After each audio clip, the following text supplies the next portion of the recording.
ડભોઈ તેમજ કાહરવણ ખાતે આજરોજ ભગવાન જગન્નાથ રથયાત્રા નિમિત્તે ભવ્ય શોભાયાત્રા કાર્યક્રમ યોજાયો હતો, જેમાં ધારાસભ્ય શૈલેષ મહેતા તેમજ ભાજપ કોંગ્રેસના આગેવાન અને કોમી એકતાના પ્રતીક સમા મુસ્લિમ બિરાદરો ઉપસ્થિત રહ્યા હતા.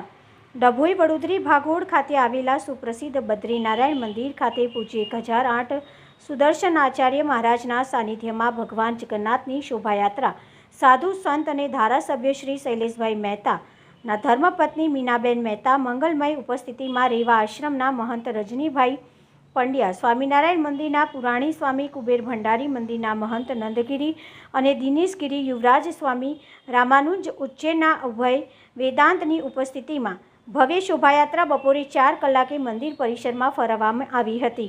ત્યારબાદ બદ્રીનાથ મંદિરથી શોભાયાત્રા નીકળી હનુમાનજી મંદિર, પટેલ વાગા, રામજી મંદિર, ટાવર ચોક, ભારત ટોકીજ, જૈન વાગા, કુંભારવાડા, દ્વારકાધીશ મંદિર, કંસારા બજાર, શેષ નારાયણ મંદિર, વડોદરી ભાગોળ અને ત્યારબાદ મંદિરમાં પરત ફરી હતી. શોભાયાત્રામાં રીમઝીમ ટીમલી ડાન્સ ગ્રુપ, કૃષ્ણ ભજન મંડળ માંજરોલ, પારિખા આત્મીય મહિલા મંડળ, બ્રહ્માકુમારી પરિવાર, ગાયત્રી પરિવાર, સ્વામિનારાયણ સત્સંગ મંડળ, નારાયણ ધૂન મંડળ, વૈષ્ણવ યુવા સંગઠન ડભોઈ, વડોદરા જિલ્લા કેળવણી મંડળના પ્રમુખ શશિકાંતભાઈ પટેલ, જિલ્લા મહામંત્રી ડૉક્ટર B.J. બ્રહ્મભટ્ટ, ભાજપના મહિલા પ્રમુખ સોનલ કિશોરભાઈ સોલંકી, સુભાષભાઈ ભોજવાની, બિરેનભાઈ શાહ, ધીરેનભાઈ પટેલ, પિન્ટુભાઈ પટેલ, નડા, વિવિધ સમાજના લોકો તેમજ વિવિધ ભજન મંડળો, સંસ્થાના આગેવાનો રથયાત્રામાં જોડાયા હતા.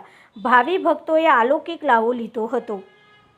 જગન્નાથ ગર્ભવતી નગરીમાં 16 વર્ષથી જગન્નાથની રથયાત્રા બદ્રીનાથ મંદિરેથી કાઢવામાં આવે છે. સમગ્ર નગરમાં ભગવાન જગન્નાથ નગર ચર્ચાએ નીકળે છે.